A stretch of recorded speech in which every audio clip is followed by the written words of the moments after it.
Hi everyone, welcome to your channel Vinayak academy. आज हम अपने सेकंड वीडियो में 16 to 30 क्वेश्चन आंसर को डिस्कस करेंगे।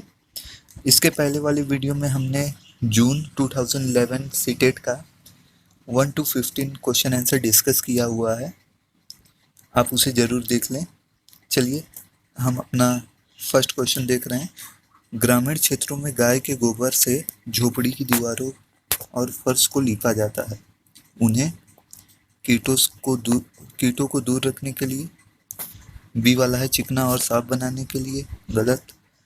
सी है खुरदुरा बनाकर घर्षण बढ़ाने के लिए, ये भी गलत। डी है फर्श को प्राकृतिक रंग देने के लिए, ये भी गलत। इसका राइट आंसर होगा कीटों को दूर रखने के लिए। जो गांव में ग्रामीण क्षेत्रों में जो घर की लिपाई है, जो झोपड़ी की लिपाई है, वो गाय के गोबर से किया जाता है, क्योंकि जो कीट हैं और जो इंसेक्ट्स हैं उनको दूर रखने के लिए। हमारा नेक्स्ट क्वेश्चन है क्वेश्चन नंबर 17। एक किसान दानों को भूसे से अलग करना चाहता है, जिस प्रक्रिया से यह किया जा सकता है वह कहलाती है। ऑप्शन में है हस्त चयन। ये तो हो ही नहीं सकता, ये बहुत ही टाइम टेकिंग होगा और बहुत डिफिकल्ट होगा। दूसरा वाला है थ्रेसिंग, तीसरा वाला है निष्पावन, चौथा वाला है फसल की कटाई। तो इसका राइट आंसर होगा थ्रेसिंग। जो ये प्रोसेस है ये खास करके दानों को भूसे से अलग करने के लिए उपयोग में लिया जाता है, और इसलिए दानों को भूसे से अलग करना चाहता है जब किसान, तो इस प्रक्रिया का इस्तेमाल करे। हम अपने नेक्स्ट क्वेश्चन की ओर बढ़ते हैं। Question number 18। पर्यावरण अध्ययन की पाठ्य पुस्तक में पहेलियां शामिल करने का निम्नलिखित में से कौन सा उद्देश्य नहीं है? कौन सा उद्देश्य नहीं है पूछा गया है। तो उसमें पहला ऑप्शन है सृजनात्मक चिंतन की योग्यता और उत्सुकता का विकास करना, तो ये तो उद्देश्य है। बच्चों में आलोचनात्मक चिंतन शक्ति विकसित करना, ये भी एक उद्देश्य है। बच्चों में तर्क शक्ति का विकास करना, ये भी उद्देश्य है। तो डी वाला है बच्चों के मस्तिष्क को भ्रमित करना और उन्हें इस भ्रम का आनंद उठाने देना, ये उद्देश्य नहीं है। तो हमारा राइट आंसर डी हो जाएगा कि बच्चों के मस्तिष्क को भ्रमित करना और उन्हें इस भ्रम का आनंद उठाने देना। क्योंकि जब पाठ्य पुस्तक में पहेलियां हम शामिल करते हैं तो उसका मतलब होता है कि जो बच्चा है वो पहेलियों को देखकर अवलोकन कर सके, ना कि उसको भ्रमित किया जाए। हमारा नेक्स्ट क्वेश्चन है क्वेश्चन नंबर 19। पर्यावरण अध्ययन की कक्षा में बच्चों के व्यक्तिगत अनुभवों को महत्व देना शिक्षक को लाभ पहुंचाता है। पहला ऑप्शन है उसकी ऊर्जा बचाने में, क्योंकि बच्चे बातचीत करना पसंद करते हैं।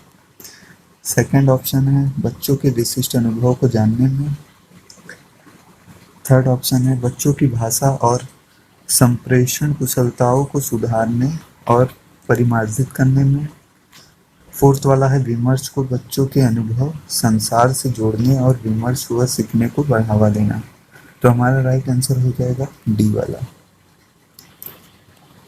अब पर्यावरण अध्ययन की कक्षा में बच्चों को व्यक्तिगत अनुभव शेयर करने के लिए टीचर को क्या बेनिफिट मिलेगा? टीचर को ये बेनिफिट मिलेगा कि जो बच्चा है वो क्या सीख रहा है और उसके क्या एडवाइसेस हैं इन्वायरमेंटल इश्यूज को लेके। तो इसका आंसर हो जाएगा फोर्थ वाला, विमर्श को बच्चों के अनुभव संसार से जोड़ने और सीखने को बढ़ावा देना। हम अपने नेक्स्ट क्वेश्चन की ओर बढ़ते हैं। हमारा नेक्स्ट क्वेश्चन है 20। बच्चों को विभिन्न प्रकार के ईंधनों से परिचित कराने के लिए शिक्षक को क्या करना चाहिए? तो इसमें पहला ऑप्शन है एक लघु फिल्म दिखाने के साथ खाना पकाने के लिए इस्तेमाल होने वाले संभावित ईंधन के प्रकारों पर बच्चों के साथ चर्चा कर सकता है। दूसरा है चार्ट पर ईंधन के चित्र प्रदर्शित कर सकता है। तीसरा है बच्चों से विभिन्न प्रकार के ईंधनों की सूची बनाने के लिए कह सकता है। और लास्ट वाला ऑप्शन है कि कक्षा में कुछ ईंधनों के नमूने दिखा सकता है। तो इसका राइट आंसर है ए वाला, कि एक लघु फिल्म दिखाने के साथ खाना पकाने के लिए इस्तेमाल होने वाले संभावित ईंधन के प्रकारों पर बच्चों के साथ चर्चा कर सकता है। जैसे कि हमें मालूम है कि अगर हमें कोई कॉम्प्लेक्स सब्जेक्ट हो या टॉपिक हो तो हमें उसे ऑडियो विजुअल के माध्यम से बच्चों को दिखाना चाहिए, और अगर प्रैक्टिकली हम दिखा सकते हैं तो जो हमारे सराउंडिंग में अवेलेबल है हम उसका हेल्प ले सकते हैं, जैसे कि एलपीजी गैस है, ये हमें आसानी से मिल सकता है, तो हम फोसिल्स के रूप में, ईंधनों के रूप में इसको दिखा सकते हैं बच्चों को। हम अपने नेक्स्ट क्वेश्चन देखेंगे, क्वेश्चन नंबर 21।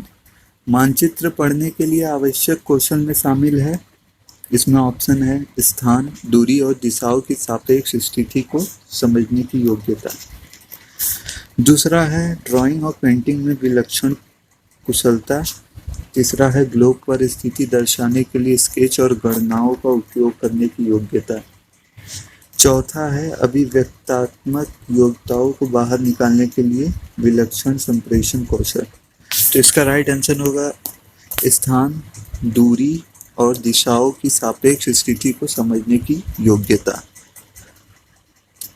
हम मैप को अगर पढ़ेंगे तो हमारे अंदर कौन से स्किल होने चाहिए, ये इस क्वेश्चन में डिस्कस करना था। तो इसके लिए हमें प्लेस के बारे में जानना था और डिस्टेंस के बारे में जानना था और डायरेक्शन के बारे में। अगर ये तीनों चीज़ हम जानेंगे तो हम मानचित्र को पढ़ सकते हैं। हमारा नेक्स्ट क्वेश्चन है क्वेश्चन नंबर 22। यह देखा गया है कि पाचन क्रिया बाहर की अपेक्षा अमाशय के अंदर अधिक तेजी से होती है, क्योंकि अमाशय के अंदर भोजन का मंथन होता रहता है, जिससे उसकी सतह का क्षेत्रफल बढ़ जाता है और एंजाइमों की क्रिया तेज हो जाती है। बी वाला है पाचक रस अमाशय के अंदर अम्लीय होता है जबकि बाहर वे क्षारीय होते हैं, गलत। सी वाला है अमाशय के अंदर भोजन की उपस्थिति में पाचक रस का उत्पादन बहुत ज़्यादा होता है। तो बहुत ज़्यादा तो नहीं होता है, आवश्यकता अनुसार होता है, तो इसको भी गलत मानेंगे। अब डी वाला है कि पाचक रस जब अमाशय के बाहर रखते हैं तो निष्क्रिय हो जाते हैं, ये भी गलत है। तो इसका राइट आंसर होगा ये वाला कि जब अमाशय के अंदर भोजन का मंथन होता रहता है, जो अमाशय का दीवार होता है उसमें संकुचन होता रहता है, जिससे जो भोजन है वो अंदर मिल जाता है और भोजन के हिसाब से कि मतलब वो इतने में पच जाए, इसी के हिसाब से उसमें पाचक रस का उत्पादन होता है। तो राइट आंसर ए होगा। हमारा नेक्स्ट क्वेश्चन है क्वेश्चन नंबर 23। पर्यावरण अध्ययन की पाठ्य पुस्तक में रेलवे टिकट का एक नमूना दिखाना। पहला ऑप्शन है कि बच्चों को वास्तविक जानकारी से अंतःक्रिया करने का अवसर देता है। दूसरा है साथ ही अवलोकन की कुशलता का विकास करता है। सेकंड वाला ऑप्शन है कि बच्चों को रेल के किराए के बारे में बताता है। थर्ड वाला ऑप्शन है कि टिकट में प्रयुक्त विभिन्न सक्षमताक्षरों का ज्ञान उपलब्ध कराता है। डी वाला है कि निष्कर्ष पर पहुंचने की बच्चों की कुशलता का विकास करता है। तो इसका राइट आंसर होगा ए वाला कि जो पर्यावरण अध्ययन की पाठ्य पुस्तक में रेलवे टिकट का एक नमूना दिखाया गया है या दिखाना, ये वास्तविक जानकारी से अंतःक्रिया करने का अवसर देता है और साथ ही अवलोकन की कुशलता का विकास करता है। हमारा नेक्स्ट क्वेश्चन है क्वेश्चन नंबर 24। निम्नलिखित कथनों में से कौन सा प्राथमिक स्तर पर पर्यावरण अध्ययन पढ़ाने का उद्देश्य नहीं है? तो इसमें पहला ऑप्शन है जीवन और पर्यावरण से सरोकार रखने वाले मूल्यों का आत्मसात करना, ये तो उद्देश्य है। दूसरा है प्राकृतिक व सामाजिक वातावरण के बारे में उत्सुकता जगाना, ये भी उद्देश्य है। तीसरा है बच्चों को खोजने की क्रियाओं में लगाना तथा व्यवहारिक क्रियाएं करवाना, जो संज्ञानात्मक और मंशचालक कौशलों के विकास में सहायक होती है, ये भी एक उद्देश्य है।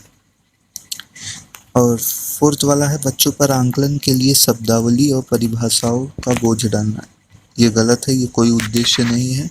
तो हमारा राइट आंसर डी वाला होगा। हमारा नेक्स्ट क्वेश्चन है क्वेश्चन नंबर 25। भैंस की पीठ पर अक्सर बगुला को इग्रेट पक्षी भी कहते हैं, बैठा दिखाई देता है। ऐसा इसलिए होता है क्योंकि बगुला, पहला ऑप्शन है कि घास में पाई जाने वाले कीट खाता है। दूसरा है भैंस की पीठ पर बैठकर गाना पसंद करता है। तीसरा है उड़ने के बाद थोड़ा आराम करता है। चौथा वाला है कि भैंस की पीठ पर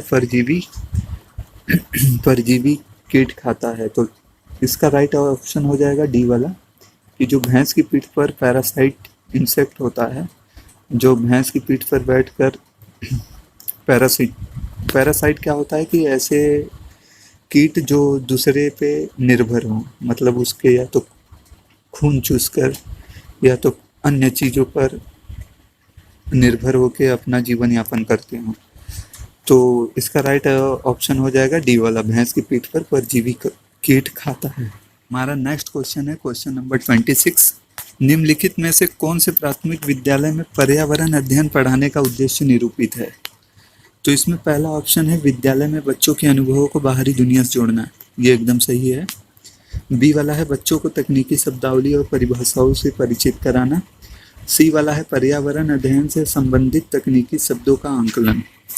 और अपना फोर्थ वाला ऑप्शन है कि अपने ज्ञान का विस्तार करने के लिए बच्चों को सूचना देना कि उन्हें कौन सी पुस्तकें पढ़नी चाहिए। सरासर गलत है। तो देखते हैं, आइए। हमारा जो फर्स्ट वाला ऑप्शन है कि विद्यालय में बच्चों को अनुभवों को बाहरी दुनिया से जोड़ना और बाहरी सामाजिक ज्ञान को भी जोड़ने से है इसका मतलब, तो हमारा राइट आंसर इसका फर्स्ट वाला हो जाएगा कि बच्चों के अनुभवों को बाहरी दुनिया से जोड़ना। हमारा नेक्स्ट क्वेश्चन है क्वेश्चन नंबर 27। क्वथन, जिसको बॉइलिंग बोलते हैं, और वाष्पीकरण, जिसको वेपराइजेशन बोलते हैं। तो क्वथन और वाष्पीकरण में अंतर पूछ रहा है इसमें। तो पहला ऑप्शन है कि क्वथन में द्रव्य से वाष्प, मतलब बॉइलिंग में जो है लिक्विड से वेपर बनता है, और जबकि वाष्पीकरण में देखा नहीं जा सकता। तो ये एकदम ही गलत है। दूसरा ऑप्शन है कि क्वथन से जल की अवस्था बदल जाती है जबकि वाष्पीकरण में नहीं। देखिए, बॉइलिंग में भी जल की अवस्था जो है बदल जाती है, और वाष्पीकरण वेपराइजेशन में भी जो लिक्विड होता है, जो वाटर लिक्विड होता है, वो गैस में चेंज हो जाता है। तो ये भी गलत है। थर्ड वाला है वाष्पीकरण किसी भी तापमान पर हो सकता है, मतलब जो वेपराइजेशन है वो किसी भी टेम्परेचर पर हो सकता है, जबकि क्वथन नहीं। मतलब कि बॉइलिंग पॉइंट जो है किसी भी टेम्परेचर पर नहीं हो सकता, इसके लिए 100 डिग्री सेल्सियस चाहिए, तभी हो सकता है ये। तो ये राइट है। डी वाला है क्वथन से द्रव का आयतन कम हो जाता है जबकि वाष्पीकरण में नहीं। तो हमारा कुल सब मिलाकर हमारा सी वाला राइट आंसर है कि वाष्पीकरण किसी भी तापमान पर हो सकता है जबकि क्वथन नहीं, इसके लिए 100 डिग्री सेंटीग्रेड होना चाहिए। हमारा नेक्स्ट क्वेश्चन है क्वेश्चन नंबर 28। एक पुरुष जिसका रक्त ओ है, एक ए रक्त समूह वाली स्त्री से शादी करता है। उसके पहले बच्चे के रक्त समूह ओ होने की संभावना पूछ रहा है। मतलब एक मेल है जिसका ब्लड ग्रुप ओ ग्रुप का है, और वो ए ब्लड ग्रुप वाली फीमेल से शादी करता है। तो पूछ रहा है कि क्या प्रोबेबिलिटी है कि जो उसका पहला बच्चा हो उसका ब्लड ग्रुप ओ हो। तो हम देख सकते हैं कि इसमें 75% है पहले वाले ऑप्शन में, और सेकंड ऑप्शन में 50% है, सी वाले में 100% है, और डी वाले में 25% है। तो हमारा जो ऑप्शन हो जाएगा ऑप्शन बी वाला हो जाएगा कि जो फर्स्ट बेबी होगा इन दोनों का, उसकी प्रोबेबिलिटी 50-50% होगी। ठीक, इसका राइट आंसर हो जाएगा बी वाला। हमारा नेक्स्ट क्वेश्चन है क्वेश्चन नंबर 29। टूटता तारा उल्का है। इसमें पहला ऑप्शन है कि एक समान गति से चलने वाला तारा। दूसरा है एक चमकता पिंड जो वायुमंडल में एक समान गति से चलता है। तीसरा वाला है एक तारा जिसके एक सिरे पर पूंछ होती है। और चौथा वाला है कि उल्काब जो पृथ्वी के वायुमंडल में प्रवेश करते ही आग पकड़ लेता है। तो इसका राइट आंसर होगा डी वाला, कि जो टूटता तारा है वो एक प्रकार का पिंड है जो बहुत तेजी से वायुमंडल में प्रवेश करता है, और वायुमंडल में जब ये प्रवेश करता है तो एयर के प्रेजेंस में फ्रिक्शन होता है और आग पकड़ लेता है। राइट आंसर डी वाला। हमारा नेक्स्ट क्वेश्चन है क्वेश्चन नंबर 13। प्राथमिक स्तर पर आंकलन में शामिल होना चाहिए। तो इसमें पहला ऑप्शन है कि छोटे बच्चों को उत्तीर्ण अथवा अनुत्तीर्ण की श्रेणी के अंतर्गत आंकने के लिए प्रत्येक सप्ताह गृह कार्य और कक्षा कार्य। सेकंड वाला ऑप्शन है कि शिक्षक द्वारा सतत, कंटिन्यूअस और असंरचनात्मक तरीके से किए गए अवलोकन को बच्चों और अभिभावकों के साथ बांटना। सी वाला है प्रत्येक सप्ताह औपचारिक परीक्षाएं और खेल तथा उन्हें प्रगति पत्र में दर्ज करना। डी वाला है अर्धवार्षिक और वर्ष के अंत में वार्षिक परीक्षाएं। तो इसका राइट आंसर हो जाएगा बी वाला कि शिक्षक द्वारा कंटिन्यूअस और अनस्ट्रक्चरल तरीके से किए गए ऑब्जर्वेशन को बच्चों और उनके पेरेंट्स के साथ शेयर करना। ठीक, तो इसका राइट आंसर क्या हो जाएगा? बी वाला।